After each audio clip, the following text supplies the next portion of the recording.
नमस्कार विद्यार्थी मित्रांनो, मी डॉक्टर आकाश पवार तुमचे स्टडीमेट इझी या आपल्या लाडक्या युट्यूब चॅनलमध्ये मनापासून स्वागत करतो. विद्यार्थी मित्रांनो, स्टडीमेट इझी युट्यूब चॅनल मार्फत जे पण विद्यार्थी वैद्यकीय शिक्षण घेत आहेत अशा विद्यार्थ्यांसाठी उपयुक्त माहिती या ठिकाणी दिली जात असते, जेणेकरून तुम्हाला एक्झाम मध्ये खूप चांगल्यापैकी मार्क्स मिळावे आणि बरेच सारे जे पण काही क्लिनिकल पॉइंट्स असतील हे आपले कव्हर व्हावे. हा स्टडीमेट इझी युट्यूब चॅनलचा आणि मी डॉक्टर आकाश पवार आमचा दोघांचा हाच एक मूळ हेतू आहे.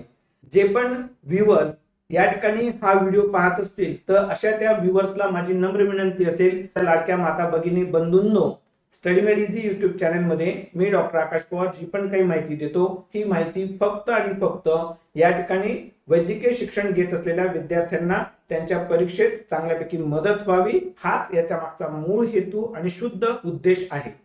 जर का या व्हिडिओमध्ये किंवा या संपूर्ण चॅनलमध्ये जर का तुम्हाला अशी कुठले लक्षणं पाहायला मिळाले की जे तुमच्या आजाराशी मिळते जुळते आहेत किंवा साम्य आहे, तर माझ्या मित्रमैत्रिणींनो, व्हिडिओत सांगितलेल्या उपचारानुसार तुम्ही स्वतःचा उपचार करू नये, ते कधीही घातक ठरणार आहे. त्यासाठी आपण आपले जे पण काही तज्ञ डॉक्टर असतील या तज्ञ डॉक्टरांचा सल्ला घ्यावा, त्यांच्याकडनं मार्गदर्शन घ्यावे आणि त्यांच्याचकडनं उपचार सुद्धा घ्यावा. व्हिडिओत सांगितलेल्या सर्व गोष्टी या फक्त आणि फक्त शिक्षणासाठी विद्यार्थ्यांना, वैद्यकीय शिक्षण घेणाऱ्या विद्यार्थ्यांना मदत व्हावी हाच या मागचा मूळ उद्देश आहे. हे सांगणं खूप महत्वाचं होतं. चला विद्यार्थी मित्रांनो, आपण या ठिकाणी आपल्या ह्या टॉपिकला सुरुवात करू. वेगवेगळ्या प्रकारच्या गायनेकोलॉजिकल कंडिशन्सचं डायग्नोसिस करण्यासाठी आपण काही इन्व्हेस्टिगेशन आणि काही प्रोसिजर्स करत असतो, तर त्या संबंधितचाच आजचा आपला हा व्हिडिओ असणार आहे, डायग्नोस्टिक एड्स इन गायनेकोलॉजी. आजच्या या व्हिडिओमध्ये आपण कॉल्पोस्कोपी, सायटोलॉजी, हिस्टेरोस्कोपी, लॅप्रोस्कोपी, अल्ट्रासोनोग्राफी, सोनोहिस्टेरोसाल्पिंगोग्राफी आणि त्यासोबत हिस्टेरोसाल्पिंगोग्राफी या टॉपिक संदर्भात अभ्यास करणार आहोत. जास्त वेळ वाया न जाऊ देता आपण आजच्या टॉपिकला सुरुवात करू. तर सगळ्यात पहिली जी काही टेस्ट असणार आहे किंवा इन्व्हेस्टिगेशन असणार आहे किंवा प्रोसिजर जी असणार आहे ती असणार आहे सायटोलॉजिकल स्टडी. आता मुळात सायटोलॉजी या शब्दाचा अर्थ काय? सायटो म्हणजे सेल आणि लॉजी म्हणजे स्टडी. तर ज्या पण काही सेल्स असणार आहेत या सेलचा अभ्यास केला जाणार आहे, मायक्रोस्कोपिक स्टडी केला जाणार आहे, त्याला आपण सायटोलॉजी असं म्हणणार आहोत. तर यामध्ये मित्रांनो, परीक्षेच्या दृष्टीने सगळ्यात पहिली महत्वाची शॉर्ट नोट आपल्याला विचारली जाते पॅप्समियर. तर पॅप्समियर ही 2 मार्कांसाठी किंवा 5 मार्कांसाठी महत्वाची टेस्ट आहे आणि या टॉपिक मध्ये सुद्धा बरेच सारे एमसीक्यू पण आपल्याला पाहायला मिळतील. मी वेळोवेळी तुम्हाला सांगेल की हा एमसीक्यू आहे, ही शॉर्ट नोट आहे. बरं, त्यासोबत विद्यार्थी मित्रांनो, तुम्हाला माझं एक सांगणं असेल की तुम्ही या ठिकाणी ह्या ज्या काही नोट्स पाहायला मिळत आहेत या तुम्ही तुमच्या नोटबुक मध्ये लिहून घ्या किंवा तुम्ही स्क्रीनशॉट काढून घ्या आणि नंतर तुमच्या नोटबुक मध्ये लिहून घ्या, कारण परीक्षेच्या वेळेस हे खूप कामात येणार आहे तुम्हाला. ओके, तर चला मित्रांनो, सगळ्यात अगोदर पॅप्समियर बद्दल आपण चर्चा करू. मुळात ही जी काही पॅप्समियर टेस्ट असणार आहे ही का केली जाते, तर माझ्या मित्रमैत्रिणींनो, जे पण काही प्री इन्व्हेजिव्ह सर्वायकल डिस्प्लाझिया आणि जे पण काही कार्सिनोमा इन सिटू असणार आहे यांच्या स्क्रीनिंग टेस्ट साठी पॅप्समियर ही केली जात असते. त्यासोबत काही पेशंट जे असणार आहेत की ज्यांना ब्रेस्ट लंप आहे अशा पेशंट मध्ये फाईन निडल ऍस्पिरेशन सायटोलॉजी स्टडी साठी सुद्धा पॅप्समियरचा उपयोग केला जाऊ शकतो. पॅप्समियर आपण टेस्ट करत आहोत, प्रोसिजर करत आहोत. ही कशा पद्धतीने केली जाते, तर आपल्याला सगळ्यात अगोदर या ठिकाणी कस्कोस्पेक्युलमचा वापर करून या ठिकाणी आपल्याला सर्व्हिक्सला एक्सपोज करायचं असणार आहे आणि त्यानंतर या ठिकाणी आपल्याला काही सॅम्पल कलेक्ट करायचे. पण त्यापूर्वी आपल्याला इथं खूप महत्वाची गोष्ट लक्षात घ्यावी लागणार आहे की जेव्हाही कस्कोस्पेक्युलम आपण इंट्रोड्यूस करणार आहोत तर अशा वेळेस कस्कोस्पेक्युलमला कुठल्याच प्रकारचे लुब्रिकंट अप्लाय करायचे नाहीयेत आणि कुठल्याच प्रकारचं बायमॅन्युअल एक्झामिनेशन आपल्याला करायचं नाहीये. ही गोष्ट खूप महत्वाची. आणि या ठिकाणी आपण जे पण काही सॅम्पल कलेक्ट करणार आहोत हे सॅम्पल कलेक्ट करण्यासाठी आपल्याला ॲरी स्पॅच्युला याचा वापर करावा लागणार आहे. ओरलला आपल्याला विचारलं जातं की ॲरी स्पॅच्युलाचा यूज काय आहे, तर लक्षात घ्या, ॲरी स्पॅच्युला हा आपण पॅप्समियर साठी वापरणार आहोत किंवा केव्हाही आपल्याला स्क्रॅपिंग करायची असेल, for that purpose we are going to use the Ayre spatula. आता इथं गोष्ट काय असते माझ्या मित्रांनो, की या आपण पहा या डायग्राम मध्ये तुम्ही पाहू शकता की हा जो काही आपल्याला पार्ट पाहायला मिळतोय इट इज अ ॲरी स्पॅच्युला. त्याला आपण ॲरी स्पॅच्युला असं म्हणत असतो. ज्यावेळेस आपण कस्कोस्पेक्युलम अप्लाय करतोय त्यानंतर आपण ॲरी स्पॅच्युला इंट्रोड्यूस करतोय आणि ॲरी स्पॅच्युलाला हा जो काही स्क्वॅमो कॉलमनार जंक्शन असणार आहे, हे बघा या ठिकाणी हा आपल्याला स्क्वॅमो कॉलमनार जंक्शन पाहायला मिळतोय. या स्क्वॅमो कॉलमनार जंक्शनच्या ठिकाणी त्याला आपल्याला जेंटली रोटेट करायचं असणार आहे, जेणेकरून जो काही हा ऍक्च्युली जो काही ट्रान्सफॉर्मेशन झोन म्हणतात, याला दुसरं नाव याला ट्रान्सफॉर्मेशन झोन आहे. इथंच खरं तर आपल्याला त्या ठिकाणी जे पण काही कार्सिनोमाची ग्रोथ असणार आहे ही पाहायला मिळत असते.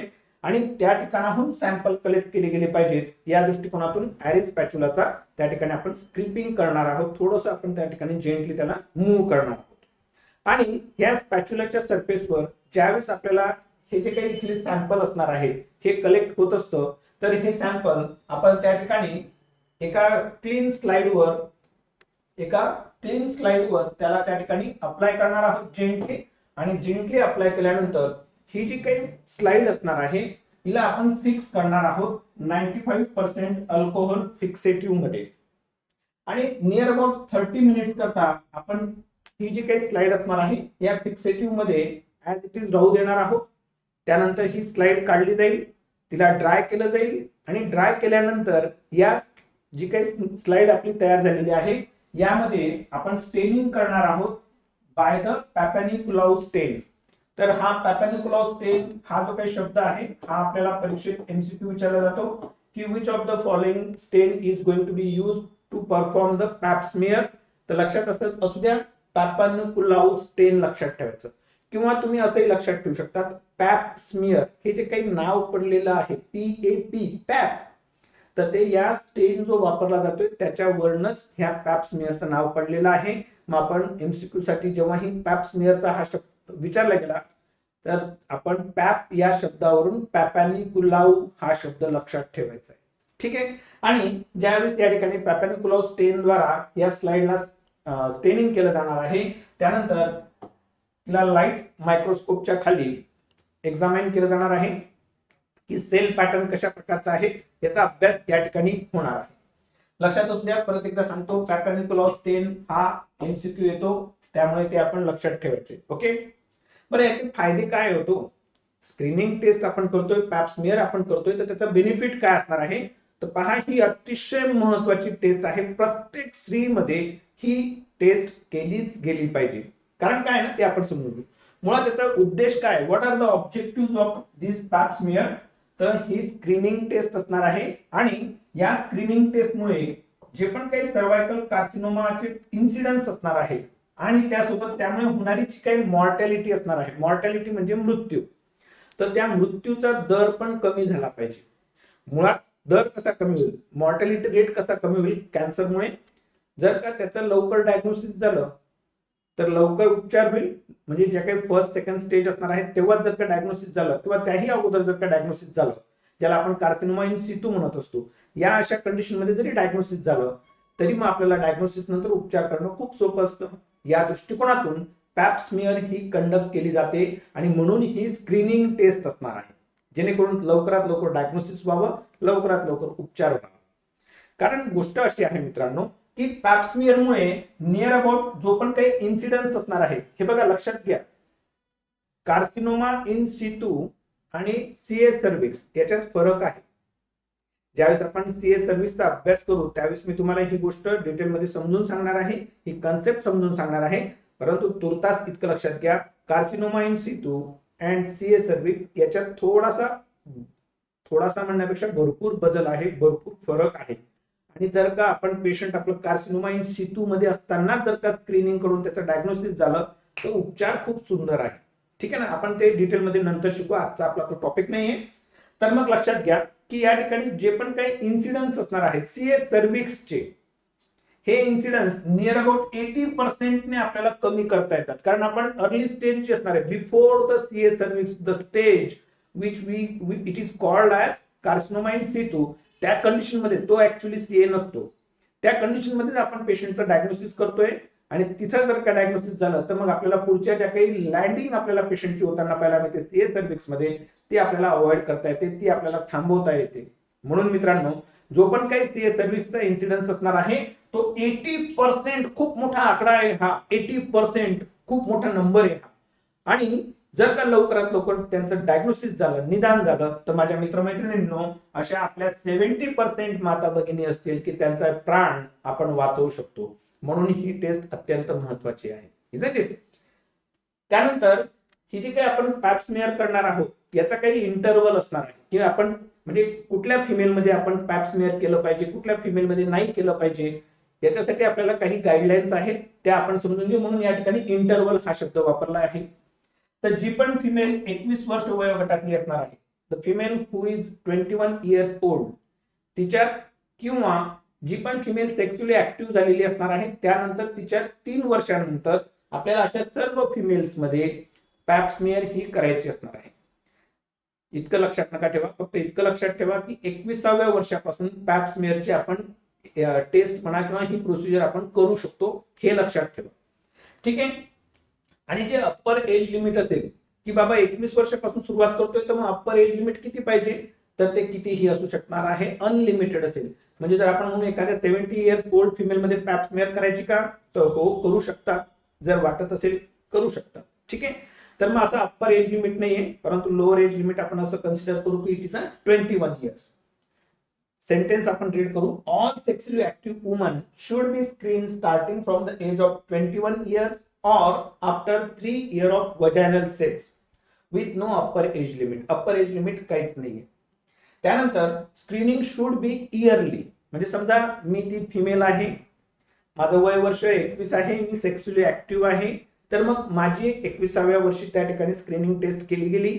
त्यानंतर काय करायचंय, screening should be yearly till the age of 30 years. जोपर्यंत मी माझं वय 30 वर्षाचं होत नाही तोपर्यंत दरवर्षी मी किंवा तुम्ही डॉक्टर असाल तर तुम्ही माझी पॅप स्मिअर करायची आहे. पहा माझ्या विद्यार्थी मित्रांनो, मी मेल आहे पण मात्र तुम्हाला ह्या कंडिशन समजून सांगाव्या म्हणून मी असं समजतोय की मी एक ती फिमेल आहे. याच्या मागची तळमळ समजून घ्या तुम्ही लोकांनी ना. तर समजून घ्या, विषय खूप सुंदर आहे, आपलं काम खूप नोबेल आहे, तर त्याप्रमाणे आपण हा सब्जेक्ट चांगल्यापैकी समजून घ्यावा. कारण यार 70% ने आपण मॉर्टॅलिटी कमी करू शकतोय. विचार करा किती जबरदस्त. हे जरी तुम्ही आयुष्यात 10 पेशंट डायग्नोज करून टाकले, स्क्रीनिंग टेस्ट करून घेतली, पटकन ऍडवाइस केला, तर किती पुण्य कमवतोय आपण ना. असो, तर विषय असा आहे की 21व्या वर्षानंतर जोपर्यंत मी 30 वर्ष वयाची होत नाही किंवा होत नाही असं म्हणावं लागेल, मी स्वतःला फिमेल म्हटले तुमच्यासमोर, तर जोपर्यंत ती महिला 30 वर्षापर्यंतची होत नाही त्या तोपर्यंत प्रत्येक वर्षी तिची आपल्याला पॅप स्मिअर करायची असणार आहे. आणि त्यानंतर thereafter it should be done at interval of every 2 to 3 years. मग 30 वर्ष वयानंतर दर 2 ते 3 वर्षाच्या इंटरव्हल मध्ये आपण तिची पॅप स्मिअर करणार आहोत. After 3 consecutive yearly negative smear. म्हणजे जर का 3 कंटिन्यू निगेटिव्ह स्मिअर आलेले असतील शेवटच्या दर वर्षाला आपण जे पण काही करतोय, तर 3 निगेटिव्ह जर का स्मिअर निगेटिव्ह आलेले असतील तर आपण त्या महिलेच्या पुढच्या 2 ते 3 वर्षांच्या इंटरव्हल मध्ये पॅप स्मिअर करायची असणार आहे. हे लक्षात ठेवा, हे खूप महत्वाचं आहे. ओरलला हे विचारलं जातं, त्यामुळे आपण सगळ्यांनी प्रत्येक शब्द प्रत्येक वर्ड या ठिकाणी जे पण तुम्हाला सांगितलं जाणार आहे नोट डाऊन करून घ्या मित्रांनो. बरं, या व्यतिरिक्त अजून काही सायकोलॉजिकल स्टडीज आपल्याला या ठिकाणी करत असताना पाहायला मिळतात. त्यामध्ये दुसरी असणार आहे पोस्ट वजायनल फॉर्निक्स पूल ऍस्पिरेशन सायकोलॉजी. आता वजाना जी काही असणार आहे, वजानाला 4 फॉर्निक्स असतात. देर आर द 4 फॉर्निक्स किंवा 4 प्रकार असतात फॉर्निक्सचे. एक अँटेरियर फॉर्निक्स, एक पोस्टेरियर फॉर्निक्स आणि 2 लॅटरल फॉर्निक्स असतात. फॉर्निक्स म्हणजे तुर्तास असं समजा की हे कोपरे असणार आहेत वजानल वॉलचे किंवा वजानाचे कॉर्नर्स असणार आहेत. ठीक आहे. यापैकी जो काही डीप फॉर्निक्स असणार आहे तो पोस्टेरियर फॉर्निक्स असतो. Posterior vaginal fornix is a deeper one. तर ह्या पोस्टेरियर वजानल फॉर्निक्स मध्ये जो पण काही जेनेटल ट्रॅक असणार आहे, या सर्व जेनेटल ट्रॅकचे जे पण काही सिक्रेशन्स किंवा कलेक्शन्स असणार आहेत हे आपल्याला पोस्टेरियर वजानल फॉर्निक्स मध्ये पाहायला मिळतात. आणि या पोस्टेरियर वजानल फॉर्निक्स मध्ये मग आपण या ठिकाणी काय करणार आहोत मित्रांनो, की एक ग्लास पिपेट घेणार आहोत की ज्याला त्याच्या एका एंडला सक्शन बल बसणार आहे. पेशंटला आपण डॉर्सल पोझिशन मध्ये देणार आहोत पोझिशन, आणि जो काही आपला हा पिपेट असणार आहे हा आपण पोस्टेरियर फॉर्निक्सच्या टिप पर्यंत त्या ठिकाणी त्याला इंट्रोड्यूस करणार आहोत. आणि त्या ठिकाणाहून जे पण काही सॅम्पल असणार आहे ते आपण ह्या सक्शन बल द्वारा कलेक्ट करून घेणार आहोत. आणि कलेक्ट केल्यानंतर या ठिकाणी जे पण काही कलेक्शन असणार आहे, याचं फिक्सेशन द्वारा आणि स्टेनिंग नंतर आपण त्याचे जे पण काही मायक्रोस्कोपिक स्टडीज असणार आहेत या आपण करणार आहोत. मुद्दा असा आहे की वजानन पूल सायटोलॉजी जी आहे ही सध्याच्या स्थितीला फारशी केली जात नाही. त्याच्या मागचं कारण आहे की आपल्याकडे जी काही स्क्रॅप सायटोलॉजी स्टडी असणार आहे, म्हणजेच आपली पॅप स्मिअर ही एक प्रकारे गोल्डन टेस्ट असणार आहे, प्रोसिजर असणार आहे. तर त्या कारणाकरता आपण त्या ठिकाणी वजानन पूल सायटोलॉजी जी असणार आहे, पोस्टेरियर वजानल कॉर्निक्स सायटोलॉजी जी असणार आहे हिची टेस्ट आपण सध्याला काही परफॉर्म करत नाही. परंतु ज्यावेळेस सर्व्हिक्स हा व्हिजिबल नसणार आहे, when cervix is not accessed per vagina, अशा वेळेस मात्र मग ही जी काही टेस्ट असणार आहे ही केली जाऊ शकते. यानंतर पुढची टेस्ट असणार आहे सायटो हॉर्मोनल सायटोलॉजी. नीट लक्षात घ्या, सायटो हॉर्मोनल सायटोलॉजी. आता सायटो हॉर्मोनल सायटोलॉजी म्हणजे काय? सायटो म्हणजे सेल, हॉर्मोनल म्हणजे हॉर्मोन्स आणि सायटोलॉजी म्हणजे स्टडी.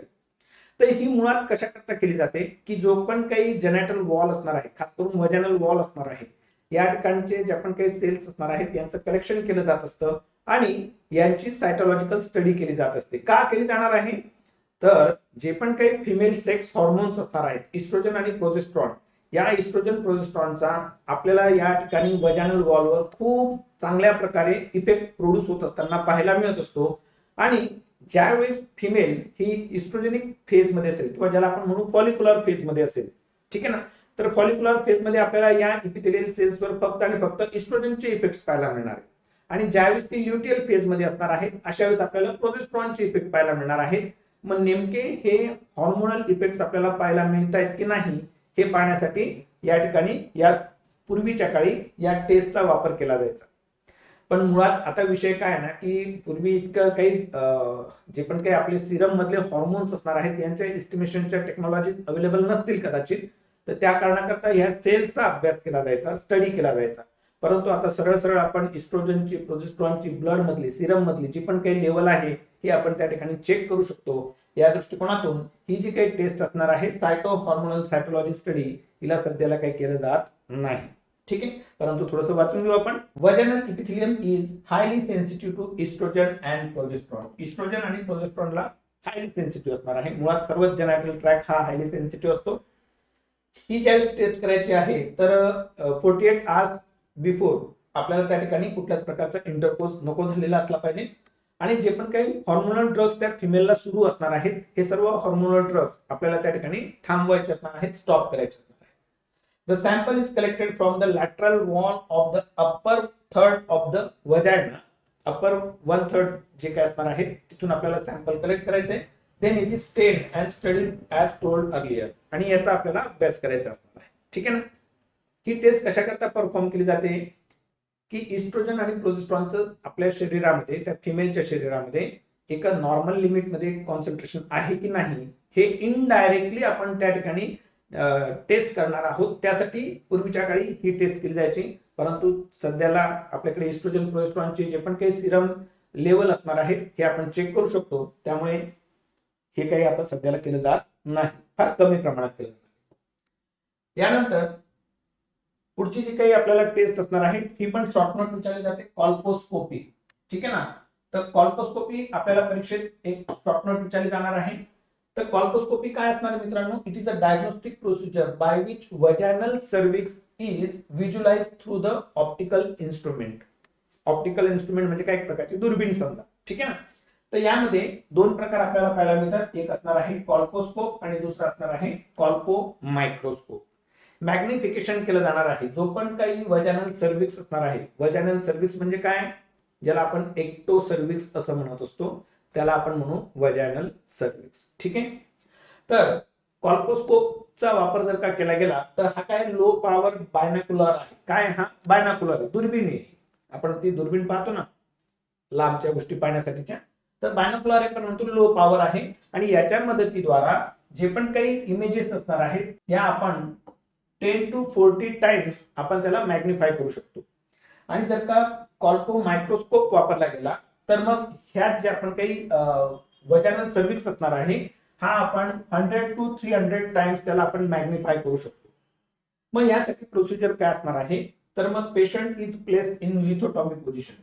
तुम्ही या ठिकाणी या चित्रात पाहू शकता त्या डायग्राम मध्ये अशा पद्धतीने पेशंटला लिथोटॉमी पोझिशन मध्ये पोझिशन दिली जाणार आहे आणि हे आपण ऑब्झर्वर असणार आहेत, जे ऑब्झर्वर म्हणजे आपण डॉक्टर लोक असणार आहेत किंवा अजून सायकोलॉजिकल स्टडी करणारे असणार आहेत.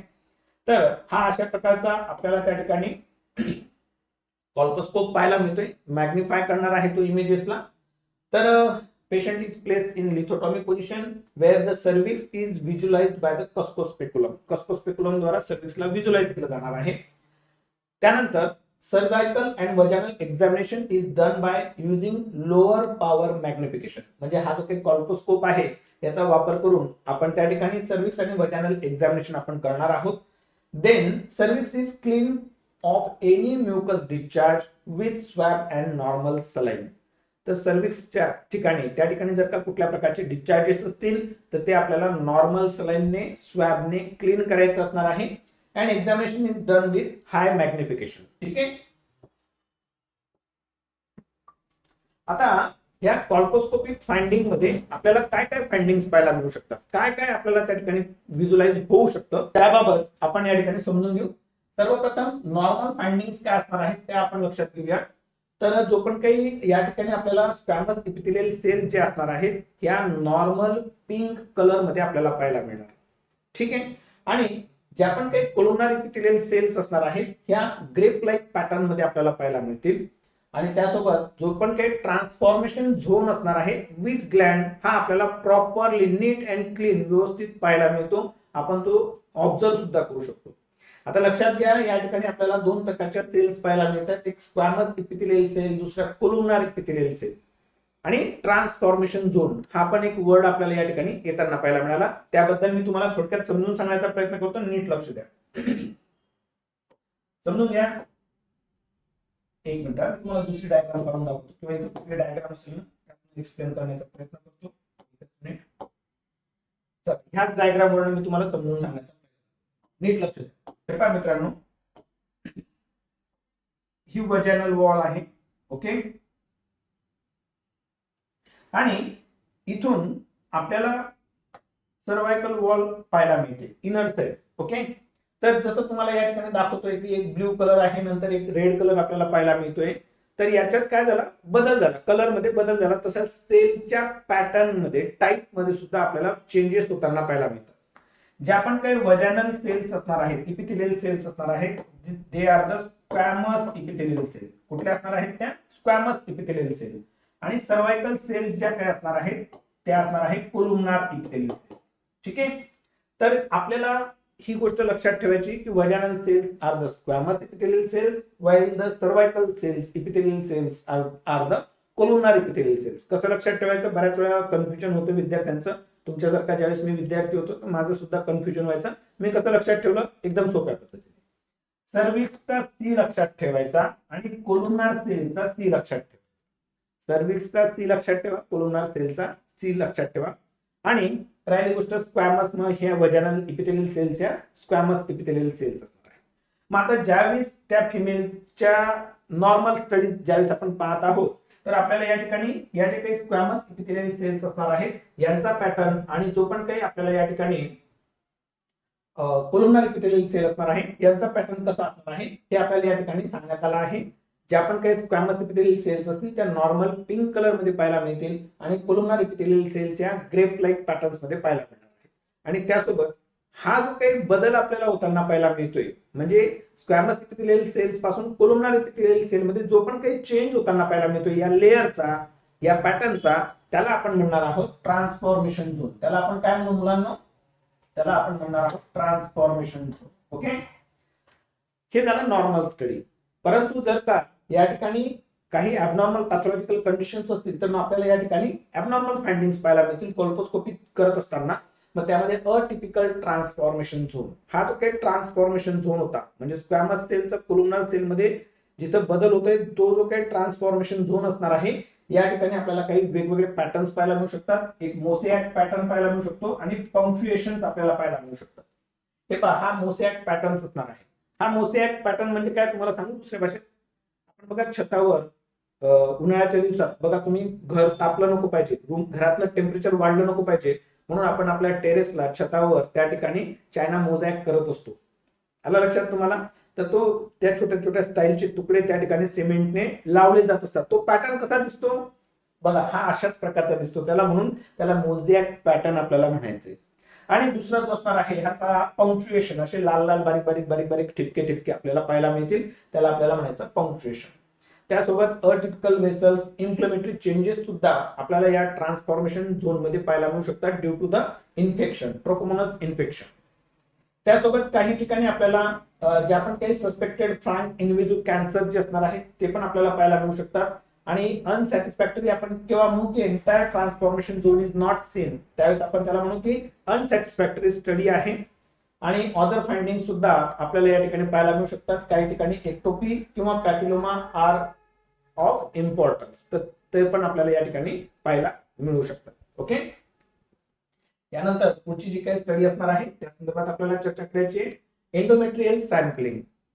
तर it is an outdoor diagnostic rapid safe and inexpensive test workup for the infertility and abnormal uterine bleeding और periodic screening during the hormonal replacement therapy. जेव्हा ही फिमेलला हॉर्मोनल रिप्लेसमेंट थेरपी केली जात आहे किंवा इनफर्टिलिटी असेल किंवा ॲबनॉर्मल युटेराइन ब्लीडिंग असेल, तर त्याच्या संदर्भात डायग्नोसिस साठीची ही आपल्याला एंडोमेट्रियल सॅम्पलिंगची जी काही स्टडी असणार आहे ही केली जात असते. यापैकी कुल्डोसेंटेसिस नावाची ही एक टेस्ट आहे, ही प्रोसिजर आहे, टेस्ट म्हणण्यापेक्षा ही प्रोसिजर आहे, त्या संदर्भात आपण अभ्यास करू. It is transvaginal aspiration of the peritoneal fluid from the cul-de-sac. Cul-de-sac जी काय असणार, ज्याला आपण पाउच ऑफ डगलस म्हणत असतो, तर पाउच ऑफ डगलसला दुसरं नाव असणार आहे पुल्डे सॅक, म्हणून याला पुल्डोसेंटेसिस असं नामकरण 16 करण्यात आलेलं आहे. तर लक्षात घ्या, पुल्डोसेंटेसिस मध्ये काय असतं ना मुलांना, आपल्याला ओरलला विचारलं जातं, एमसीक्यू विचारले जातात किंवा थेरीला पण विचारलं जाणार आहे. कुल्डोसेंटेसिस 2 मार्काची शॉर्ट नोट आली तर मग लक्षात लवकर आलं पाहिजे कुल्डो म्हणजे नेमकं आपल्याला काय करायचंय. तर जो पण काही कुल्डे सॅक असणार आहे, ज्याला आपण पाउच ऑफ डगलस म्हणत असतो, याच्या सेंटेसिस म्हणजे ऍस्पिरेशन, तर इथं जे पण काही फ्लुइड असणार आहे त्याला ऍस्पिरेट केलं जाणार आहे आणि त्याचा स्टडी केला जाणार आहे. It means the culdocentesis. ठीक आहे, इंडिकेशन्स काय असणार आहेत कुल्डोसेंटेसिस करण्यासाठी, तर सस्पेक्टेड डिस्टर्ब एक्टोपिक प्रेग्नन्सी, ज्या पण काही एक्टोपिक प्रेग्नन्सीज असणार आहेत त्या जर का डिस्टर्ब झालेल्या असतील, अशी जर का आपल्याला शंका असेल, तर त्यासाठी ह्या कुल्डोसेंटेसिसचा वापर केला जाणार आहे. आणि त्यासोबत जर का पेल्विक अपसेस असणार आहे, तर पेल्विक अपसेस जर असेल तर त्याच्या डायग्नोसिससाठी सुद्धा कुल्डोसेंटेसिस केलं जाणार आहे. कारण हे सगळे जे काही सिक्रेशन्स असणार आहेत पेल्विक अपसेस मध्ये, हे पेरिटोनियम मध्ये आपल्याला त्या ठिकाणी अॅक्युमुलेट होताना पाहायला मिळतात, म्हणून या ठिकाणी आपल्याला ह्या कुल्डोसेंटेसिसचा उपयोग करावा लागू शकतो. ठीक आहे ना. मग स्टेप्स काय असणार आहेत, the procedure is done under sedation. काय करणार आपण या ठिकाणी, सेडेशन देणार आहोत आणि लिथोटॉमी पोझिशन मध्ये केलं जाणार आहे. Vagina is clean with the Betadine and vaginal speculum is introduced. वजानाला क्लीन करणार आहोत आणि स्पेक्युलम आपण इंट्रोड्यूस करणार. अँड 80 गॉज स्पायनल निडल, लक्षात घ्या स्पायनल निडल जी असणार आहे तिचा वापर केला जाणार आहे. 18 gauge spinal needle fitted with the syringe is inserted at the point 1 centimeter below the cervico-vaginal junction. cervico-vaginal junctionच्या 1 centimetre आपल्याला पोस्टेरियर फॉर्निक्स मधनं आपल्याला या ठिकाणी सिरिंज जी असणार आहे, जिला आपण 18 नंबरची स्पायनल नीडल लावलेली असणार आहे, ती आपल्याला इंट्रोड्यूस करायची असणार आहे in a posterior fornix. After that suction is applied, आणि त्यानंतर आपल्याला सक्शन करून घ्यायचं असणार आहे. या चित्रात तुम्हाला दाखवेल, दिसत असेल थोडीशी याच्यात मिस्टेक झालेली आहे. ऍक्च्युली ही निडल पाथ हा नाहीये, it is not a needle path. Needle path जो असणार आहे ही इकडनं आपली ती स्पायनल निडल असणार आहे, ती इंट्रोड्यूस केली जाते. ती या ठिकाणी जो काही पाउच ऑफ डगलस असणार आहे तिथून सॅम्पल कलेक्ट केलं जाणार आहे. If unclotted blood is obtained, then diagnosis of intraperitoneal bleeding is confirm. ज्यावेळेस अनक्लॉटेड ब्लड हे त्या ठिकाणी ऍस्पिरेशन मध्ये आपल्याला येत असेल, त्यावेळेस डायग्नोसिस काय होणार आहे, इंट्रापेरिटोनियल ब्लीडिंग या ठिकाणी झालेली आहे. आता हे पेल्विक ऑर्गन्स आहेत, याच्या मागचं मूळ कारण आपल्याला पाहायला मिळत असतं, ज्या पण काही एक्टोपिक प्रेग्नन्सीज असतात ह्या डिस्टर्ब झाल्या कारणामुळे आपल्याला या ठिकाणी पेरिटोनियम मध्ये ब्लड येताना पाहायला मिळणार आहे, आणि ते कसं असणार आहे, अनक्लॉटेड. ओके, किंवा जर का पेल्विक अपसेस असेल तर मग त्याप्रमाणे पस वगैरे आपल्याला येताना पाहायला मिळणार आहे. ठीक आहे मुलांनो, एकदा प्लीज सगळ्यांनी तुम्ही या डायग्रामचा स्क्रीनशॉट काढून घ्या. ठीक आहे. आणि याच्यात करेक्शन काय करायचंय, ही निडल टाकायची नाही तुम्हाला, म्हणजे दाखवायची नाही, डायग्राम मध्ये हिला काढायचं नाही. पाथ मात्र इकडनंच असणार आहे. ठीक आहे. जो पण काही आपण सिरिंज निडल असणार आहे तिचा पाथ मात्र थ्रू द वजानाच असणार आहे. ओके. थोडेसे डायग्राम चुकून जातात. ओके. चला नेक्स्ट इन्व्हेस्टिगेशन किंवा प्रोसिजर, हिस्टेरोस्कोपी. हिस्टेरो म्हणजे युटेरस, स्कोपी म्हणजे study. It is endoscopic visualization of the uterine endometrial surface and endocervix by a fiber optic hysteroscope. लक्षात घ्या, हिस्टेरोस्कोपी जेव्हाही केली जाणार आहे त्यावेळेस फक्त आणि फक्त युटेरस म्हणजे जो काही आता आतल्या भागातून आपण चेक करतो त्याला युटेरस हा शब्द वापरणं चुकीचं आहे. त्याला आपण म्हणणार आहोत एंडोमेट्रियम. कुठे गेला एंडोमेट्रियम, त्याला आपण काय वर्ड यूज केला पाहिजे, एंडोमेट्रियम. तर ही काय असणार आहे, एंडोमेट्रियमचं व्हिज्युअलायझेशन केलं जाणार आहे. फक्त एंडोमेट्रियमचं नाही तर जो काही एंडोसर्व्हिक्स असणार आहे या एंडोसर्व्हिक्सचं पण आपल्याला या ठिकाणी व्हिज्युअलायझेशन झालं पाहिजे. या दृष्टिकोनातून हिस्टेरोस्कोपी केली जात असते. आता ही जी काही हिस्टेरोस्कोपी असणार आहे ही दोन प्रकारची, देर are the two types of hysteroscopy. First one is diagnostic hysteroscopy and second one is the operative hysteroscopy. आता बघा, स्कोप वापरला जाणार आहे ना, तर त्या अनुषंगाने ही जी काही टेस्ट आपण करत आहोत किंवा प्रोसिजर करत आहोत हिस्टेरोस्कोपी, तर तिचा उद्देश काय आहे, फक्त डायग्नोसिस करणे हा जर उद्देश असेल तर त्या हिस्टेरोस्कोपीला आपण डायग्नोस्टिक हिस्टेरोस्कोपी म्हणू. आणि जर का आपल्याला त्या ठिकाणी डायग्नोसिस झाल्यानंतर ऑपरेटिव्ह काही प्रोसिजर करायचे असतील that time we call this hysteroscopy as a operative hysteroscopy. Okay. आता बघा, एक लक्षात घ्या, डायग्नोसिस झालं, कुठली पॅथॉलॉजिकल कंडिशन्स आपल्याला पाहायला मिळाली त्या हिस्टेरोस्कोपी मध्ये, तर त्याच्यानंतर पुढची प्रोसेस काय असणार आहे, ती पॅथॉलॉजी रिमूव्ह करणं. मग त्यासाठी आपल्याला ऑपरेट करावं लागणार आहे. आलं लक्षात. एक असणार आहे डायग्नोस्टिक हिस्टेरोस्कोपी, दुसरी असणार आहे ऑपरेटिव्ह हिस्टेरोस्कोपी. पण दोघांमध्ये थोडासा फरक आहे. काय फरक आहे तो आपण समजून घेऊ. प्रिपरेशन कशा पद्धतीने केलं जाणार आहे, patient must be an empty stomach before 6 hours. 6 hours empty stomach असलं पाहिजे patient. Anaesthesia for the diagnostic hysteroscopy. जर का डायग्नोस्टिक्स करायचं असेल तर त्या ठिकाणी आपल्याला पॅरासर्वायकल 1% लिग्नोकेन जे असणार आहे याचा ब्लॉक दिला जाणार आहे विथ फोर्टविन. डायझेपॅम पण वापरू शकतो आणि ॲट्रोपिन पण वापरलं. ठीक आहे. तर for operative hysteroscopy general anaesthesia is given. पण जर का ऑपरेटिव्ह हिस्टेरोस्कोपी करायचं असेल तर जनरल अनेस्थेशियाचा वापर केला जाईल. आणि जर का डायग्नोस्टिक हिस्टेरोस्कोपी करायची असेल तर आपल्याला पॅरासर्वायकल लिग्नोकेनचा लोकल आपल्याला त्या ठिकाणी वापर करायचा असणार आहे. ठीक आहे. हा आपला हिस्टेरोस्कोप असणार आहे. ठीक आहे. याची डायग्राम आपल्याला दाखवलेली आहे, पाहून घ्या. ठीक आहे.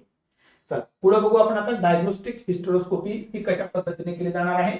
डायग्नोस्टिक हिस्टेरोस्कोपी मध्ये आपल्याला काय करायचं मित्रांनो, आपल्याला फक्त डायग्नोसिस करून घ्यायचंय. यामुळे जो पण काही हिस्टेरोस्कोप असणार आहे ज्याला आपण टेलिस्कोप म्हणू, हा आपला 4 mm चा असणार आहे, which has a channel for distension media. When a camera is fitted to the eyepiece of the hysteroscope, the picture is projected to the color monitor screen. समजून घ्या. फॉर एक्झाम्पल, हा तो टेलिस्कोप असणार आहे. आपण याला असा इंट्रोड्यूस केला आणि ज्या पण काही केबल्स असणार आहेत त्या एक मॉनिटर असणार आहे, त्या मॉनिटरवर ते प्रोजेक्ट केलं जाते. म्हणजे इकडनं आतल्या बाजूने जे पण काही पाहायला जिथं व्हिज्युअलाइज होते ते या ठिकाणी आपल्याला मॉनिटरवर, समजा हा असा मॉनिटर असेल तर याच्यावर आपल्याला व्हिज्युअलाइज होणार आहे. ठीक आहे. इंडिकेशन काय असणार आहे, तर ज्या पण काही इरेग्युलर युट्राइन ब्लिडिंग असणार आहेत, जे पण पेशंट असतील की जे अनरिस्पॉन्सिव्ह आहे, इरेग्युलर युट्राइन ब्लिडिंग आहे, त्यांना काही मेडिकेशन दिल्या आणि त्या मेडिकेशनला जर का अनरिस्पॉन्सिव्ह केसेस असतील तर अशा त्या फिमेल्स मध्ये आपल्याला डायग्नोस्टिक हिस्टेरोस्कोपी करावी लागणार आहे. आणि अनरिस्पॉन्सिव्ह का असू शकते, तर काही वेळेस युट्राइन पॉलिप असू शकतो, काही वेळेस सब म्युकस फायब्रॉइड किंवा प्रोडक्ट ऑफ कन्सेप्शन सुद्धा आपल्याला त्या ठिकाणी पाहायला मिळू शकतं. आणि याचं डायग्नोसिस करण्यासाठी डायग्नोस्टिक हिस्टेरोस्कोपी केली जाणार आहे. काय असतं की काही ज्या काही फिमेल्स असतात याच्यात आपल्याला रिकरंट अबॉर्शन्स पाहायला मिळतात. तर रिकरंट अबॉर्शन असण्यामागचं एक अजून आपल्याला कारण पाहायला मिळतं की कंजेनिटल युटेराइन सेप्टम, बायकॉर्निएट युटेरस वगैरे आपण जे काही म्हणत असतो, तर तसे सेप्टम जर असतील तर ते डायग्नोसिस करण्यासाठी आपल्याला डायग्नोस्टिक हिस्टेरोस्कोपी करावी लागणार आहे. त्यासोबत जे पण काही इंट्रायुटेराइन डिव्हाइसेस असतात तर त्यांचा थ्रेड जो असतो तो जर का मिस झाला असेल तर त्यासाठी सुद्धा आपल्याला तो शोधण्यासाठी डायग्नोस्टिक हिस्टेरोस्कोपी करावी लागणार आहे. त्यासोबत इंट्रायुटेराइन ऍडिजन्स पण असू शकतात. भरपूर साऱ्या पॅथॉलॉजिकल कंडिशन्स आहेत, या संदर्भात आपण येणाऱ्या काही काळात अभ्यास करणार आहोत मित्रांनो. रिटेन प्लासेंटा असेल किंवा एंडोमेट्रियल कार्सिनोमा सुद्धा असू शकतो. तर यांचं डायग्नोसिस जर का करायचं असेल तर माझ्या विद्यार्थी मित्रांनो आपल्याला डायग्नोस्टिक हिस्टेरोस्कोपी करावी लागणार आहे. लक्षात घ्या, एंडोमेट्रियमशी संबंधित ज्या पण काही पॅथॉलॉजिकल कंडिशन्स आहेत ह्या जर का आपल्याला डायग्नोज करायच्या असतील तर आपल्याला डायग्नोस्टिक हिस्टेरोस्कोपी करायची. कारण का, मुद्दा काय आहे की हिस्टेरोस्कोपी का करायची आहे, तर हिस्टेरोस्कोपी मध्ये आपल्याला काय व्हिज्युअलाइज होणार आहे, आपल्याला एंडोमेट्रियम व्हिज्युअलाइज होणार आहे आणि त्यासोबत जो काही एंडोसर्व्हिक्स असणार आहे हा आपल्याला व्हिज्युअलाइज होणार आहे.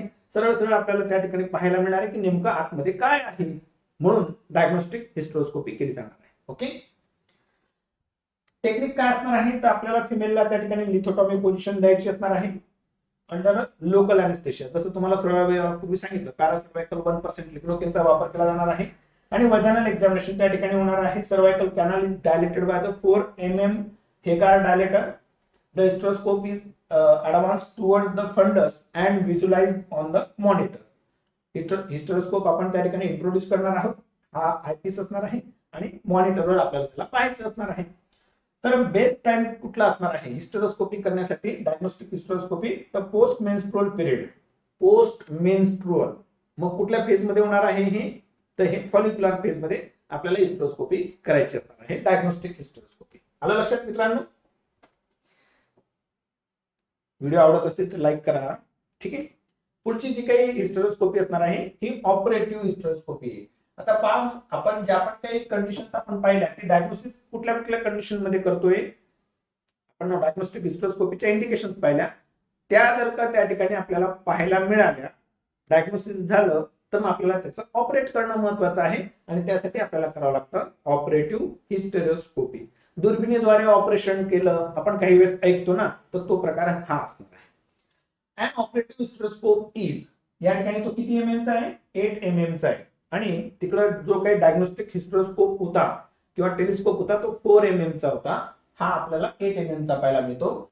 Which has a channel to insert flexible surgical instrument. ज्या पण काही इन्स्ट्रुमेंट असणार आहे सर्जरी करण्यासाठी, कारण आता आपल्याला ऑपरेट करायचं आहे तर त्यांना त्या इन्स्ट्रुमेंटला पण इन्सर्ट करायचं असणार आहे. त्या दृष्टिकोनातून या ठिकाणी हे चॅनल्स असणार आहेत.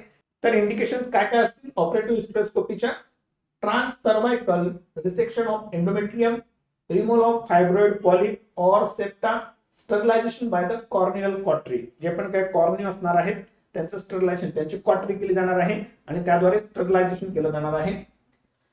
तर ऑपरेटिव्ह हिस्टेरोस्कोपीची टेक्निक काय असणार आहे, कशा पद्धतीने ऑपरेटिव्ह हिस्टेरोस्कोपी केली जाणार आहे, तर आपण या ठिकाणी पाहू शकतो. A lithotomy position is given and under general anaesthesia.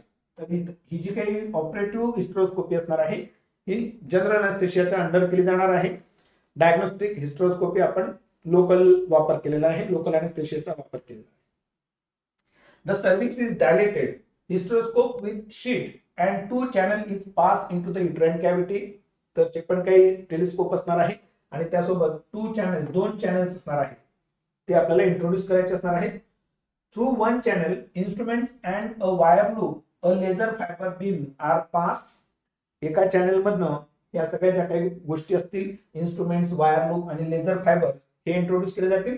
And through the second channel distending fluid is introduced. तर डिस्टेंशन करावं लागणार आहे आपल्याला युटेरसचं, त्यासाठी आपल्याला ते डिस्टेंडिंग फ्लुइड जे असणार आहे त्याचा वापर करावा लागणार आहे.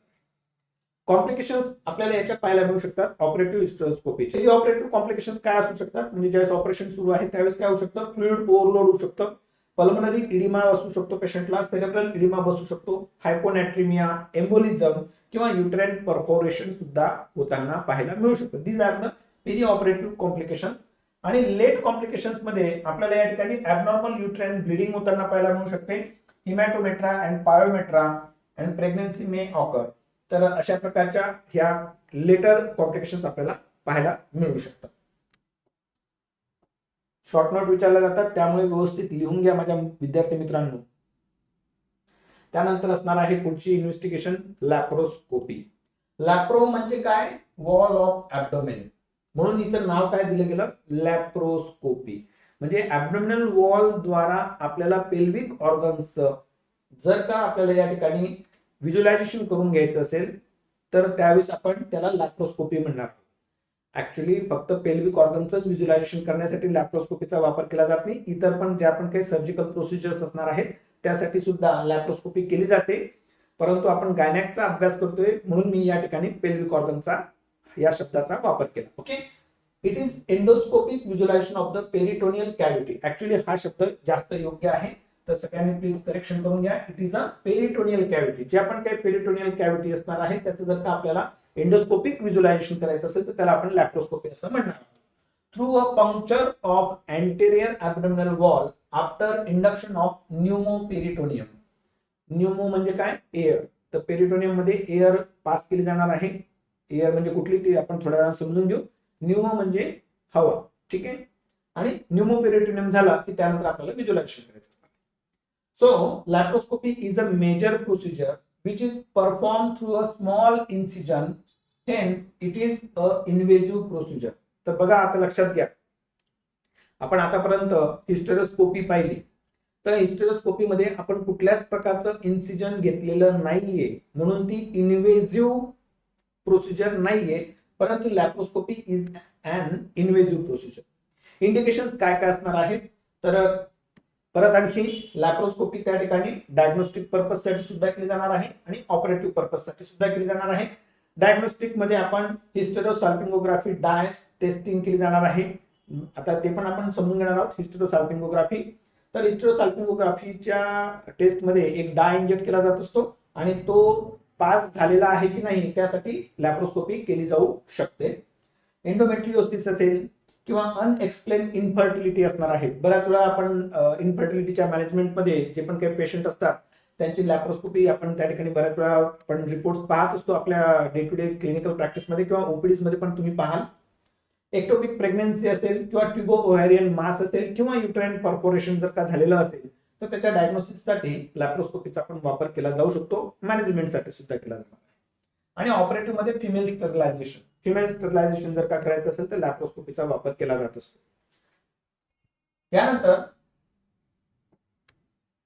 प्रोसिजर काय असणार आहे लॅप्रोस्कोपीची ते आपल्याला समजून घ्यायची आहे. अनेस्थेशियाचा जो काही वापर असणार आहे, ही इन्व्हेजिव्ह प्रोसिजर असल्या कारणाने जनरल अनेस्थेशियाचा वापर होणार आहे. For diagnostic laparoscopy 5 mm telescope is used and 10 mm telescope is used for the operative procedure. तर फक्त व्हिज्युअलाइज करायचं आहे, पाहायचं आहे, डायग्नोसिस करायचं आहे तर 5 mm टेलिस्कोपचा वापर होईल. जर का त्या ठिकाणी ऑपरेटिव्ह करायचे असणार आहेत लॅप्रोस्कोपिक ऑपरेशन जे पण काय आपण पाहत असतो प्रोसिजर्स, तर त्यावेळेस 10 mm चा इन्स्ट्रुमेंट वापरला जाणार आहे. पोलीस कॅथेटर आपण त्या ठिकाणी इन्सर्ट करणार आहोत बिफोर द लॅप्रोस्कोपी.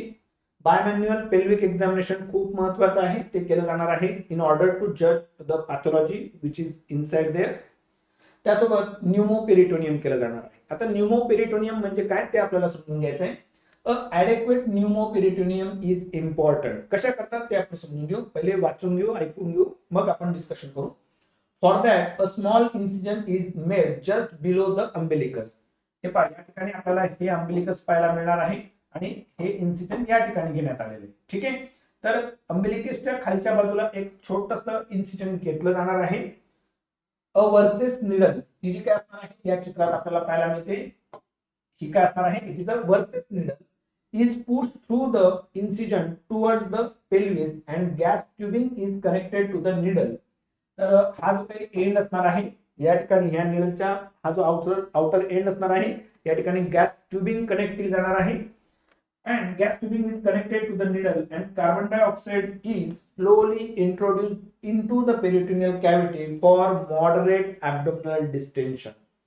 तर काय असतं ना, मुळात ॲब्डोमिनल विसरेज जे असणार आहेत, ऑर्गन्स जे असणार आहेत हे आपल्याला असे एकमेकांच्या रिलेशन मध्ये पाहायला मिळत असतात, बरोबर आहे. आणि आपल्याला व्हिज्युअलायझेशन अजून बेटर झालं पाहिजे, त्या ठिकाणी जर का प्रोसिजर्स करायचे असतील तर ती हँडलिंग प्रॉपर झाली पाहिजे.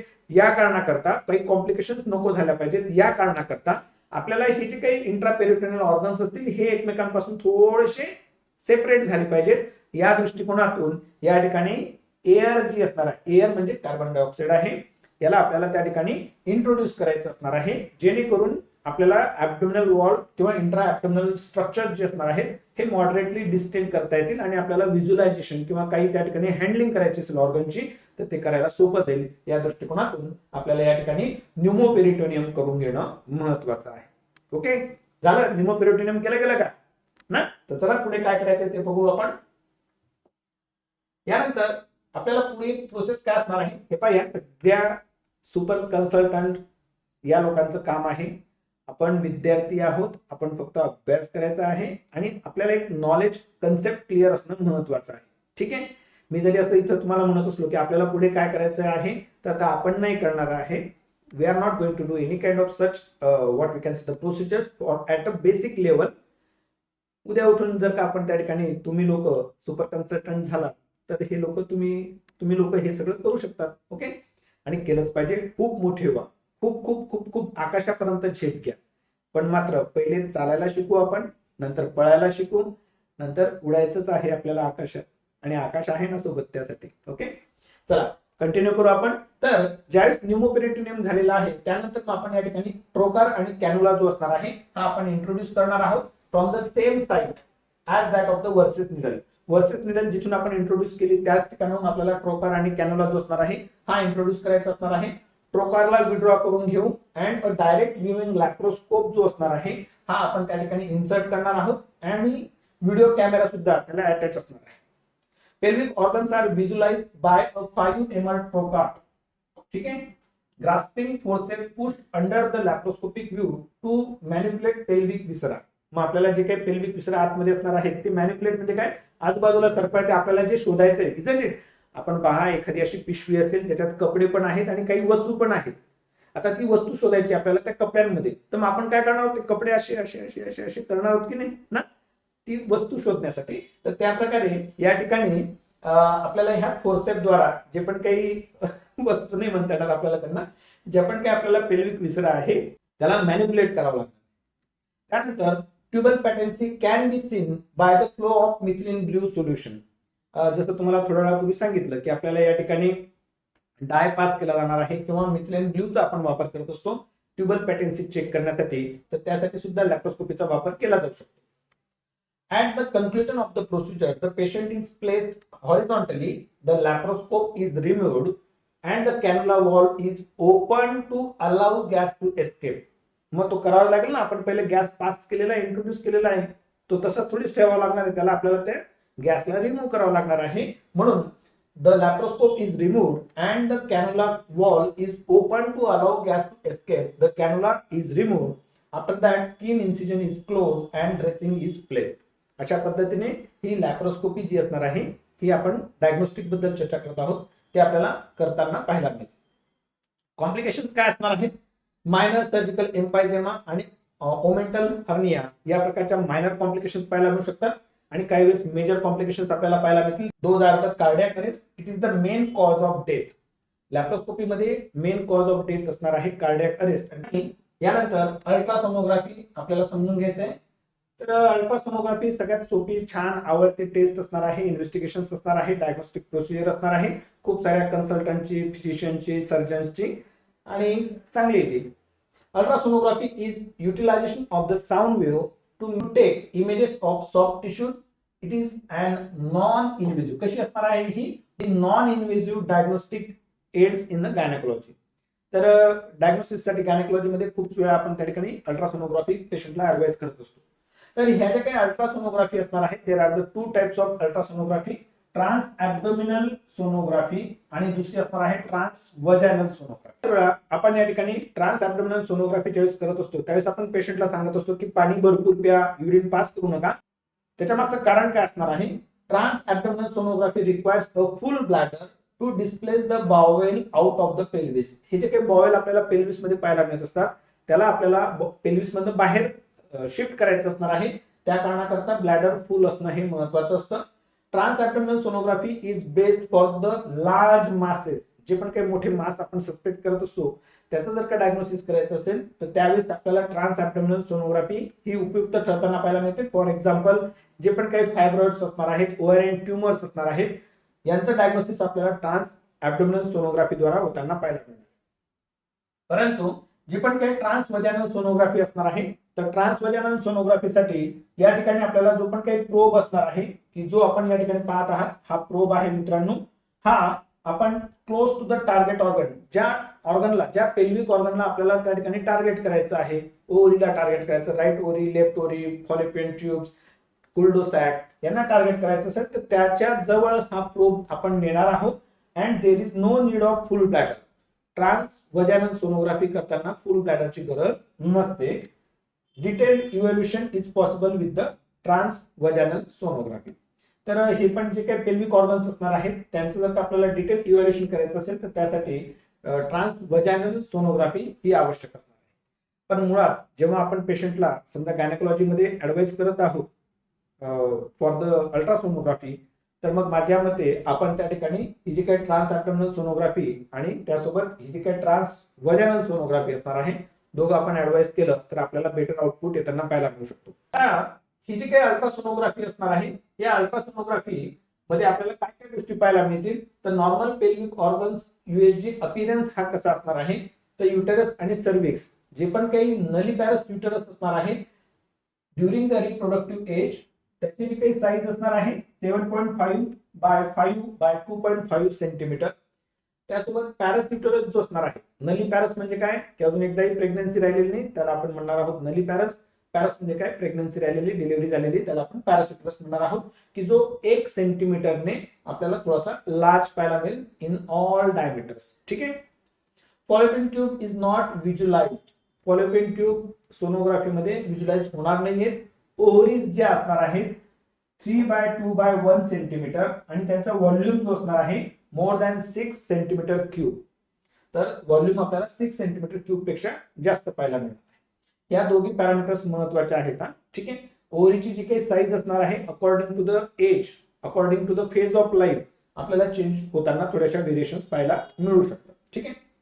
At physiological state, multiple 5 mm size follicles can be seen in both ovaries. Under the physiological condition, multiple follicles of the size 5 mm can be visible and a dominant follicle 18 to 20 mm in size is visible before ovulation. ही गोष्ट महत्वाची आहे, नीट लक्ष द्या. 18 to 20 mm चा जो काही follicle असणार आहे ज्याला आपण डॉमिनंट फॉलिकल म्हणत असतो बिफोर ओव्ह्युलेशन. याचा अर्थ काय आहे तो नीट समजून घ्या. हे पहा, पहिले अगोदर या डायग्राम मध्ये आपण पाहू. ठीक आहे. या ठिकाणी ही ओव्हरी आपल्याला दिसते आहे. या ठिकाणी हे बरेच सारे असे छोटे छोटे फॉलिकल्स पाहायला मिळतात ज्यांना आपण एंट्रल फॉलिकल्स असं म्हणतो, ज्यांचा डायमीटर हा 5 mm पेक्षा कमी पाहायला मिळतोय. परंतु यामध्ये एक आपल्याला अजून एक फॉलिकल पाहायला मिळतो की जो आकाराने बराच मोठा आहे, याला आपण डॉमिनंट फॉलिकल असं म्हणणार. ज्यावेळेस या ठिकाणी फॉलिक्युलर फेज आपण पाहत असतो ओव्हरीमध्ये, तर बरेच सारे जे काही फॉलिकल्स असतात ते ग्रो होताना पाहायला मिळतात, परंतु त्यांच्यापैकी फक्त एकच फॉलिकल जो असतो तो मॅच्युअर होताना पाहायला मिळतो. तर तो पूर्णपणे मॅच्युअर झालेला जो काही फॉलिकल असेल त्याला आपण म्हणणार आहोत डॉमिनंट फॉलिकल. आणि बिफोर ओव्ह्युलेशन आपल्याला हे पाहायला मिळतं, कारण या डॉमिनंट फॉलिकल मधनच ओव्ह्युलेशन होणार आहे. ओव्हम आपल्याला त्या ठिकाणी एस्केप होताना पाहायला मिळतो, रिलीज होताना पाहायला मिळतो. त्या कारणाकरता याला आपण डॉमिनंट फॉलिकल असं म्हणणार आहोत की ज्याची साईज 18 to 20 मिलीमीटर आपल्याला पाहायला मिळते. बऱ्याच वेळा या ठिकाणी जेव्हाही इन्फर्टिलिटी मध्ये मॅनेजमेंट केली जात असते, ट्रीटमेंट केली जात असते, तर अशा वेळेस या डॉमिनंट फॉलिकलची साईज पाहून त्या ठिकाणी ऍडवाइस केलं जात असतं. पुढच्या काही गोष्टी आपण ज्यावेळेस अभ्यास करू त्यावेळेस सांगेल. ओके. तर पेरी ओव्हुलेटरी एंडोमेट्रियम थिकनेस हे पण खूप महत्वाचं आहे. ओव्ह्युलेशनच्या अगोदरचा एंडोमेट्रियमचा जो काही थिकनेस असणार आहे हा इन बिटवीन 7 to 11 मिलीमीटर आपल्याला पाहायला मिळणार आहे. हे पण खूप महत्वाचं आहे. आपण बऱ्याच वेळा लक्षात घ्या, जेव्हाही तुम्ही सोनोग्राफीचा रिपोर्ट पाहणार आहात फिमेल मध्ये, तर युटरसच्या एंडोमेट्रियमचा थिकनेस किती आहे हा आपण पाहायचा आहे. ओव्ह्युलेशनच्या अगोदरचा असणार आहे, पेरी ओव्ह्युलेटरी त्याच पिरियड मधला असणार आहे. ओव्ह्युलेशन हा नंतर, ओव्ह्युलेशनच्या नंतर आपल्याला हा थिकनेस वाढताना पाहायला मिळतो. का? Under the influence of progesterone. Okay, लक्षात घ्या. यानंतर काय काय अशा त्या गोष्टी असतील, इंडिकेशन काय काय असणार आहेत तर अल्ट्रासोनोग्राफीसाठीच्या, तर ह्या सगळ्या त्या इंडिकेशन्स आहेत. त्यात मग fibroid uterus, adenomyosis, dysfunctional uterine bleeding, endometrial carcinoma, missing intrauterine contraceptive device, cervical lesions, polycystic ovarian syndrome, ovarian mass, functional cyst, endometriosis, ovarian cystoadenoma, dermoid cyst, fallopian tube during the pathological conditions, ectopic pregnancy, infertility. तर या सगळ्या ज्या आपण काही conditions असणार आहेत यांच्या डायग्नोसिससाठी या ठिकाणी पेशंट मध्ये आपण अल्ट्रासोनोग्राफी करू शकतो. यापैकी आपण fibroid uterus, adenomyosis, dysfunctional uterine bleeding, endometrial carcinoma, त्यानंतर पॉलिसिस्टिक ओव्हॅरियन सिंड्रोम, त्यानंतर endometriosis, dermoid cyst, ectopic pregnancy आपण ऑप्स मध्ये शिकणार आहोत आणि इन्फर्टिलिटी या प्रकारच्या ज्या आपण काही पॅथॉलॉजिकल कंडिशन्स असणार आहेत या संदर्भात आपण येणाऱ्या काही काळात अभ्यास करणार आहोत मित्रांनो. यानंतर पुढची इन्व्हेस्टिगेशन किंवा आपण प्रोसिजर कुठली असणार आहे त्याबद्दल अभ्यास करू. सोनो हिस्टेरो साल्पिंगोग्राफी. आता बघा नाव काय तिचं, सोनो. सोनो म्हणजे सोनोग्राफी केली जाणार आहे. हिस्टेरो म्हणजे एंडोमेट्रियम, साल्पिंगोग्राफी एंडोमेट्रियम, साल्पिंगो म्हणजे फॉलोपियन ट्यूब्स. ठीक आहे. तर सोनो हिस्टेरो साल्पिंगोग्राफी या ठिकाणी केली जाणार आहे. कशा पद्धतीने केली जाईल ते आपण या ठिकाणी समजून घेऊ. It is modern transvaginal sonography for testing uterine cavity and tubal patency. काय आहे ही एक प्रकारची सोनोग्राफी असणार आहे, पण ती कशी असणार आहे, ट्रान्सव्हॅजिनल. कशी असणार आहे मित्रांनो, ही ट्रान्सव्हॅजिनल सोनोग्राफी असणार. काय केलं जाणार आहे ते आपण अभ्यास करू. A vaginal speculum is applied and the cervix is pulled down by the valcellum. Valcellum द्वारा cervixला आपल्याला पुल करायचं असणार आहे. ठीक आहे. त्यानंतर पुढची प्रोसेस काय असणार आहे, Foley's catheter. Foley's catheter is introduced inside the uterine cavity and the balloon is inflated. जो पण काही फोलिस कॅथेटर असतो त्याच्या पुढच्या भागाला आपल्याला एक बलून असतो, त्याला आपण बाहेरून आपण इन्फ्लेट करत असतो. तर या चित्रात तुम्हाला पाहू शकता तुम्ही, तर हे आपला युटेरस असणार आहे. वजायना, वजायनातनं फोलिस कॅथेटर इंट्रोड्यूस केले गेलेले आहे. हा जो बलून या ठिकाणी तुम्हाला दिसतोय, तर ही बलूनची जागा नाही मुलांनो, मित्रांनो. तर जो पण काही बलून असणार आहे हा या ठिकाणी असणार आहे. ठीक आहे. थोडंसं डायग्राम ह्या कम्प्युटर वर तयार केले गेलेले आहेत त्यामुळे त्या चुकलेल्या आहेत. तर तुम्ही लोकांनी काय करा, डायग्राम मध्ये हा छोटासा बलून या ठिकाणी अशा पद्धतीने काढायचा असणार आहे. एक मिनिट फक्त मी तुम्हाला सांगतो कशा पद्धतीने काढा. हा बलून इथं काढायचा असणार आहे. ठीक आहे. जो इथं दाखवलेला आहे तो इथं न काढता इथं सरळ अशा पद्धतीने तुम्हाला ही ट्यूब दाखवायची, कॅथेटरची ट्यूब, आणि बलून हा इथे ड्रॉ करायचा. ओके. हे प्लीज करेक्शन करून घ्या. ठीक आहे. नीट लक्षात घ्या. A Foley's catheter is introduced inside the uterine cavity and balloon is inflated. मग आपण डिस्टिल वॉटर वगैरे पुश करू आणि या बलूनला इन्फ्लेट करून घेऊ. त्याच्या मागचं कारण काय, की यानंतर आपल्याला जे पण काही या ठिकाणी फ्लुइड पास करायचे नॉर्मल सलाईन, तर ते लीक नको झालं पाहिजे आणि परत आपल्याला त्या ठिकाणी स्टडी करायला अडचण नको आली पाहिजे. या दृष्टिकोनातून याला आपल्याला इन्फ्लेट करायचं असणार आहे, फुगवायचं असणार आहे, डिस्टिल वॉटर पास करायचं असणार आहे आणि या ठिकाणी आपल्याला पुढची प्रोसेस करायची असणार आहे. म्हणून बलून इन्फ्लेशन होणं महत्वाचं आहे. Through the inflated Foley's catheter sterile normal saline is injected. तर इकडनं आपण स्टराइल नॉर्मल सलाईन, तुम्ही जर का कॅथेटर कधी पाहिलं असेल तर त्या ठिकाणी दोन ट्यूब्स आपल्याला पाहायला मिळत असतात. ठीक आहे. एकीकडनं आपण बलून इन्फ्लेट करत असतो आणि दुसरीकडनं आपल्याला त्या ठिकाणी फ्लुइड आपल्याला पास करताना पाहायला मिळू शकतं. ओके. तर मग नॉर्मल स्टराइल नॉर्मल सलाईन जी असणार आहे ते आपण फोलिस कॅथेटर मध्ये इंट्रोड्यूस केली. अ वजानल प्रोब इज इंट्रोड्यूस. आणि यानंतर काय होणार आहे, या ठिकाणी वजानल प्रोब जो असणार आहे सोनोग्राफीचा तो इंट्रोड्यूस केला जाणार आहे. And sonography of the uterine cavity with tubal lumen is conducted without X-ray. Without X-ray हे केलं जाणार आहे. ठीक आहे. Fluid in the pouch of Douglas indicate tubal patency. लक्षात घ्या, ज्यावेळी आता इथलं लक्ष द्या नीट, ज्यावेळी आपण या ठिकाणी हे बघा लक्षात घ्या, समजून घ्या मला सांगायचं काय आहे. आपण या ठिकाणी हा बलून इन्फ्लेट केला, त्या कारणामुळे इथून आतलं जे पण काही नॉर्मल सलाईन आपण इंट्रोड्यूस केलेलं आहे ते आपल्याला बाहेर येताना पाहायला मिळत नाहीये. आणि फ्लुइड आपण इंट्रोड्यूस केल्यानंतर normal saline, Sterlite normal saline introduce केल्यानंतर त्याला युट्राइन कॅव्हिटीतनं तो बाहेर कसा जाणार आहे, तर ह्या ज्या काही फॉलोपियन ट्यूब्स असणार आहेत या फॉलोपियन ट्यूब्स मधनं आपल्याला हे जे काही फ्लुइड असणार आहे हे आपल्याला एस्केप होताना पाहायला मिळेल.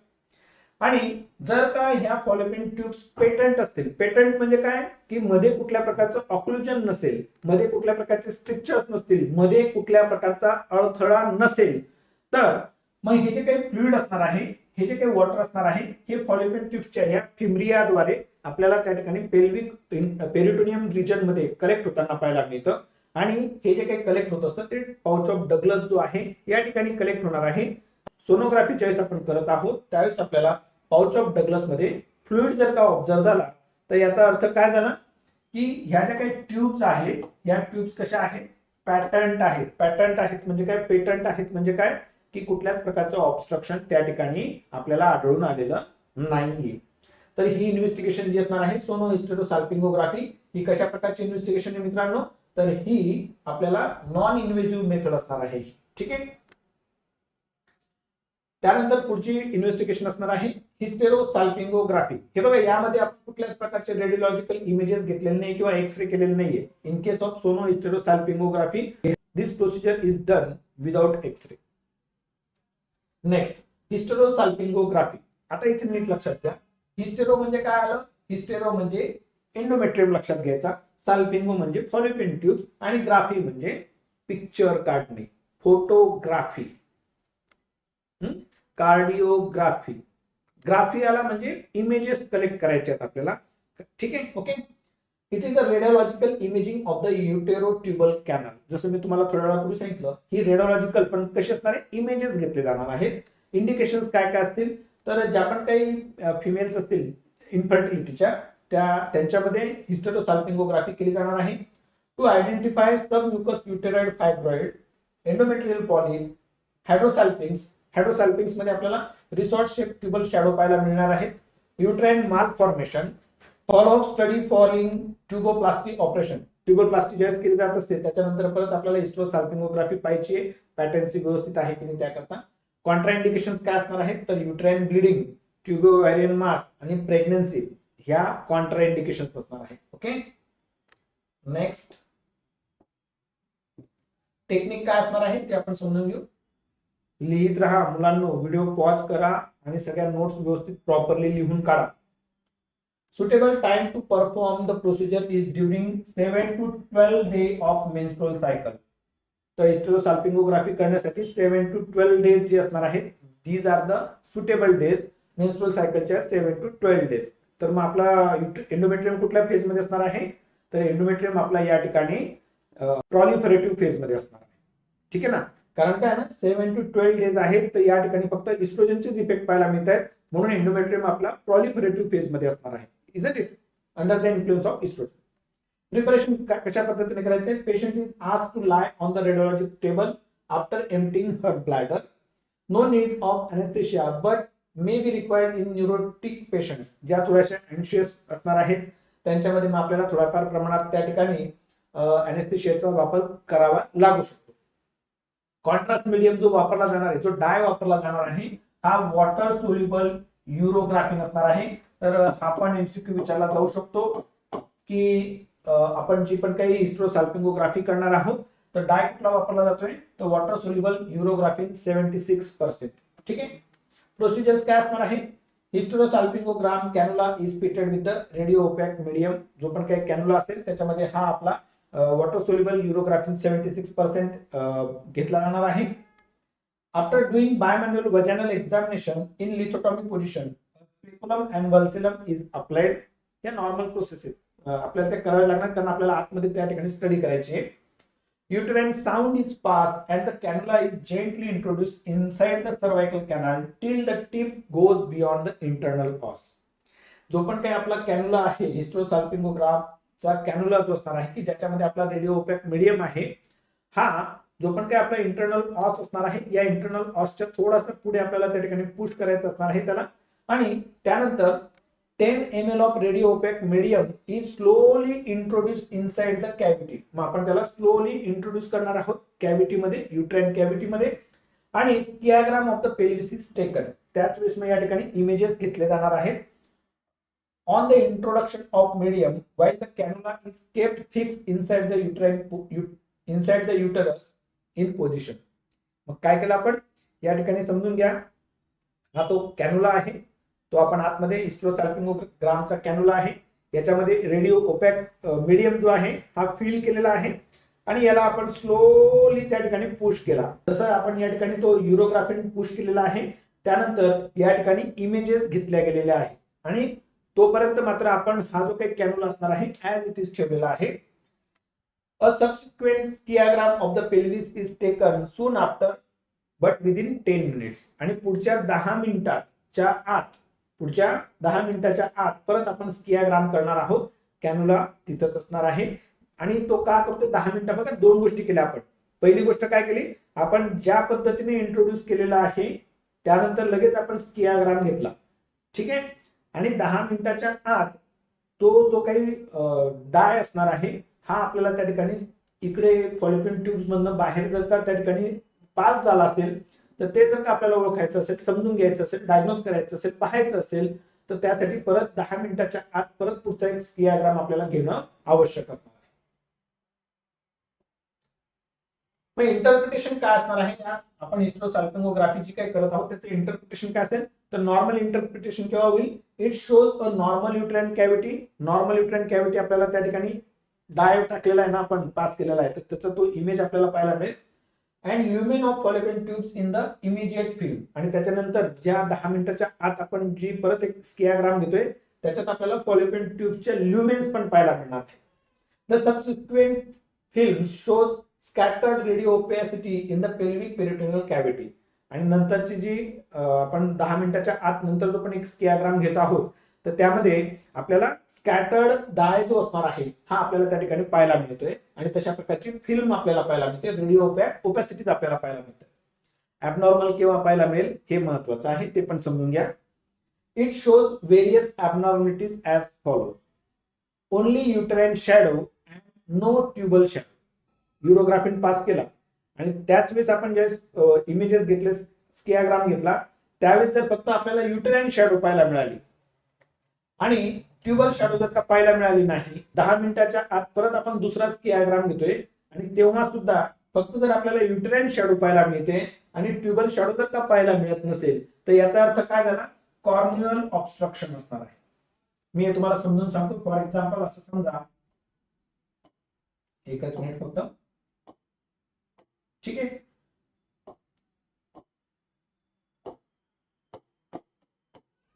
ठीक आहे. हे अशा पद्धतीचं युटेरस आहे. आता ज्यावेळेस या ठिकाणी आपण युरोग्राफीन इंजेक्ट केलेला आहे किंवा इंट्रोड्यूस केलेला आहे, इंजेक्ट नाही म्हणते ना, त्याला इंट्रोड्यूस म्हणावं लागेल, इंट्रोड्यूस केलेला आहे, या ठिकाणी आपण तो कॅन्युला फिट केलेला होता, तर आपल्याला फक्त एवढ्याच पोर्शनचे रेडिओ ओपॅक इमेजेस पाहायला मिळाल्या. आणि 10 मिनिटाच्या आत नंतर जो दुसरा आपण स्कियाग्राम घेतोय त्यावेळेस पण फक्त एवढ्याच रिजन मध्ये आपल्याला रेडिओ ओपॅसिटीज पाहायला मिळाल्या. तर याचा अर्थ काय झाला की हा जो काही कॉर्निओ असणार आहे, हे जे काही कॉर्निओ असणार आहेत हे ब्लॉक आहेत. कारण हे ब्लॉक आहे म्हणूनच आपलं हे जे काही युरोग्राफीन असणार आहे हा ट्यूब मध्ये पास झालेला नाहीये. तर कॉर्नियल ब्लॉक आहे आणि हे कॉर्नियल ब्लॉक असेल तर हे आपल्याला त्या ठिकाणी इनफर्टिलिटीचं कारण पाहायला मिळू शकतं. समजलं तुम्हाला? ठीक आहे. यानंतर पुढचं इंटरप्रिटेशन आपल्याला पाहायला मिळतं utero tubal shadow but no peritoneal spilling.